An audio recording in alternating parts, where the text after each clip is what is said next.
ఈ విద్యా వ్యవస్థను పూర్తిగా నాశనం చేయాలనేటటువంటి కంకణం కట్టుకున్నటువంటి పరిస్థితి. నేను వస్తున్నా ఇక్కడ. ఇంటర్మీడియట్లో ఆయన ఏమంటాడంటే, మీరు చదువుకున్నప్పుడు మేము చదువుకున్నప్పుడు ప్రతి సంవత్సరము యాన్యువల్ ఎగ్జామ్స్ ఉండేవి. ఇప్పుడు యాన్యువల్ ఎగ్జామ్స్ పోయి ప్రతి వ్యవస్థలో కూడా సెమిస్టర్ సిస్టమ్ వచ్చింది. అంటే మీరు ఇంజనీరింగ్ తీసుకున్నా, డిగ్రీ తీసుకున్నా, ఇంకో సెమిస్టర్ 6 నెలలకు ఒక పరీక్ష వచ్చింది. అసలు ఇంటర్మీడియట్ ఫస్ట్ ఇయర్ కు సెకండ్ ఇయర్ కు కలిపి సెకండ్ ఇయర్ లో పరీక్షలు జరిపితే అయిపోతుంది, ఫస్ట్ ఇయర్ కు పరీక్షలే అవసరం లేదంటున్నాడు. అసలు టెక్నికల్ ఎడ్యుకేషన్ బోర్డు అవసరం లేదంటున్నాడు, ఇంటర్మీడియట్ బోర్డు అవసరం లేదంటున్నాడు, 10th క్లాస్ బోర్డు అవసరం లేదంటున్నాడు, 10th బోర్డు ఇంటర్మీడియట్ బోర్డు కలపండి అంటున్నాడు. అసలు ఎవరు అడిగారు మిమ్మల్ని? ఎంసెట్ అవసరం లేదు అనేది ప్రధానమైనటువంటి రికమెండేషన్. అంటే నిజంగా కూడా నాకు ఆయన యొక్క వ్యక్తిగతమైన జీవితం తెలియదు కానీ, లేదా అక్కడ పనిచేస్తున్నటువంటి వాళ్ళ యొక్క వ్యక్తిగత జీవితం తెలియదు కానీ, మెడకాయ మీద తలకాయ ఉన్న ఎవడు కూడా ఈ రికమెండేషన్ చేయడు. ఎందుకంటే విద్యార్థులు కానీ, తల్లిదండ్రులు కానీ, లేదా దేశవ్యాప్తంగా ఉన్నటువంటి ఈరోజు ఐఐటీలో ఎంట్రన్సు, ఎన్ఐటీలో ఎంట్రన్సు, ఎంసెట్లో ఎంట్రన్సు, తర్వాత నువ్వు all India institute of medical సైన్సెస్కి ఎంట్రన్సు, నీట్ ఎంట్రన్సు, తమిళనాడు ప్రభుత్వం నెత్తి నోరు మొత్తుకున్న అసెంబ్లీలో తీర్మానం చేసినా మీరు ఎంట్రన్స్ రాసి తీరాలా అని చెప్పేసి కేంద్ర ప్రభుత్వం చాలా స్పష్టంగా చెప్పింది. ఈరోజు ఇంజనీరింగ్ ఎంట్రన్సు, పాలిటెక్నిక్ ఎంట్రన్సు, ఏ దానికి కూడా ఎంట్రన్స్ లేకుండా లేదు. ఈరోజు ఈ 10th క్లాస్లో ఒక 5 లక్షల మంది విద్యార్థులు ఉన్నారు. ఇంటర్మీడియట్కి వచ్చే వరకల్లా ఫస్ట్ ఇయర్ సెకండ్ ఇయర్ కలిపి 10 లక్షల మంది విద్యార్థులు ఉన్నారు.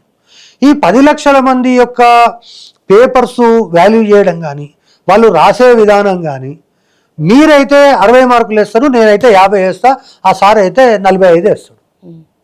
అంటే ఈ యొక్క వాల్యుయేషన్లో పెద్ద ఎత్తున గ్యాప్ ఉంటున్నది. అంటే ఇది ఏఐ జనరేటెడ్ వాల్యుయేషన్ వస్తే తప్ప ఈ వాల్యుయేషన్ అనేటటువంటిది సరిగ్గా జరగదు.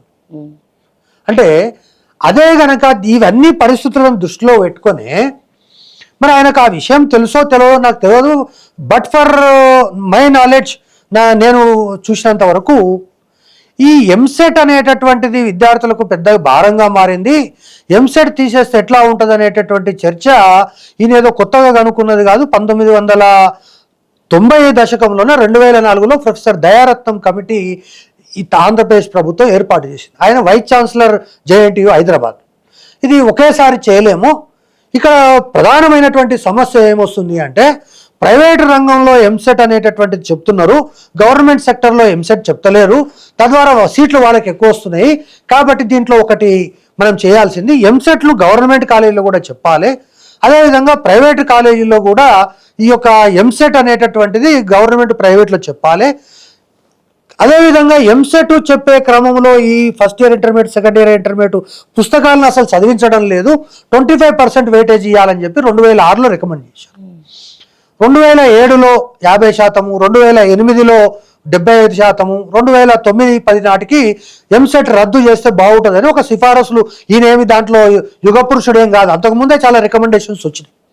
దాని తర్వాత 2006లో వచ్చిన తర్వాత అది ఏ విధమైనటువంటి ప్రభావం చూపిందని 2010 వరకు దాన్ని కదిలించకుండా 2010 లోపల ప్రొఫెసర్ చుక్కారామయ్య గారు, ప్రొఫెసర్ నాగేశ్వర్ లాంటి క్యాబినెట్ సబ్ కమిటీ ఏర్పాటు చేసి అసెంబ్లీలో ఉన్న ఎడ్యుకేటెడ్ అయినటువంటి ఒక సుమారు 25 మంది ఆంధ్ర తెలంగాణకు సంబంధించినటువంటి ఎమ్మెల్సీలు, ఎమ్మెల్యేలు అందరితో ఒక కమిటీ వేసి అన్ని రకాల చర్చలు చేస్తే వాళ్ళు తేల్చినటువంటి విషయం ఏంటంటే, ఈ యొక్క ఎంసెట్ వెయిటేజీ వల్ల గ్రామీణ ప్రాంత విద్యార్థులు నష్టపోతున్నారు, పేద విద్యార్థులు నష్టపోతున్నారు, తెలుగు మీడియం కళాశాల విద్యార్థులు నష్టపోతున్నారు, ప్రభుత్వ కళాశాలల్లో వీళ్ళే చదివి నష్టపోతున్నారు.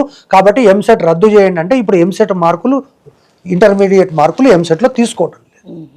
అది కూడా కనీస అవగాహన లేకుండా ఎంసెట్ రద్దు చేసి పడేసి మీరు ఇంటర్ మార్కుల బేసిస్ మీద ఇవ్వండి అంటే, నారాయణ చైతన్యవానికి తప్ప గ్రామీణ ప్రాంత విద్యార్థులు ఎవడు కూడా ఈరోజు ఇంజనీర్ కానీ డాక్టర్ కానీ కాలేడు అనే విషయాన్ని కూడా ఆయన ఎందుకు గమనించలేదు నాకు అర్థం కాలేదు. ఇక పాలిటెక్నిక్ గురించి మాట్లాడాడు, తర్వాత డిగ్రీ కాలేజీల గురించి మాట్లాడాడు. ఇంకా ఆశ్చర్యం విషయం ఏంటంటే, ఇంటర్మీడియట్లో పాస్ కావాలంటే ఖచ్చితంగా ఆ విద్యార్థి 35% మార్కులు తెచ్చుకోవాలి. ఇప్పుడు 45 అంటున్నాడు. 35% మార్కులు వచ్చిన తర్వాత కూడా ఇప్పటి వరకు గత 30 సంవత్సరాలుగా ఇంటర్మీడియట్ యొక్క రిజల్ట్ 55% యావరేజ్ రిజల్ట్. 35 పెడితే అని ఒక 10 సంవత్సరాల కింద ఇంటర్మీడియట్లో ఒక సంస్కరణ తీసుకొచ్చారు. మీరు ఒక సబ్జెక్ట్లో వీక్ ఉండొచ్చు, నేను ఒక సబ్జెక్ట్లో వీక్ ఉండొచ్చు, ఓవరాల్గా 35% వస్తే చాలు. ఒక సబ్జెక్ట్లో 30% వచ్చినా మనం చేద్దాం, ఓవరాల్గా 35% వస్తే చాలు. ఉదాహరణకు మీకు తెలుగులో 100కు 100 వచ్చినాయి, మిగతా వాటిలో అన్నిట్లో 30% వచ్చినా యూఆర్ పాస్డ్ ఇన్ ఇంటర్మీడియట్ అని పెట్టారు. ఆ విధంగా పెట్టినా ఫెయిల్ అయినటువంటి విద్యార్థులకు అందరికీ మళ్ళీ ఇమీడియట్గా సప్లిమెంటరీ ఎగ్జామ్స్ పెట్టి మనం బయటికి తీసుకొస్తున్నాం.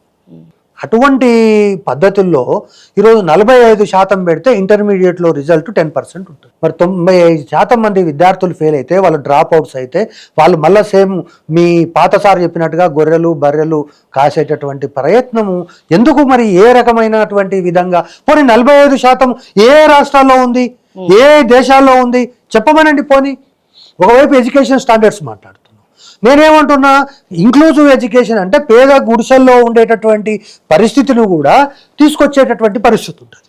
సరే, ఇప్పుడు ఆయనకు తెలుసో లేదో కానీ ప్రతి గ్రామములో ఒక ప్రాథమిక పాఠశాల ఉంటుంది. ప్రాథమిక పాఠశాలలో గంట కొట్టడానికి ఒక అటెండర్ ఉంటుంది. ఆ అటెండర్ కేవలం గంట మాత్రమే కొట్టాడు.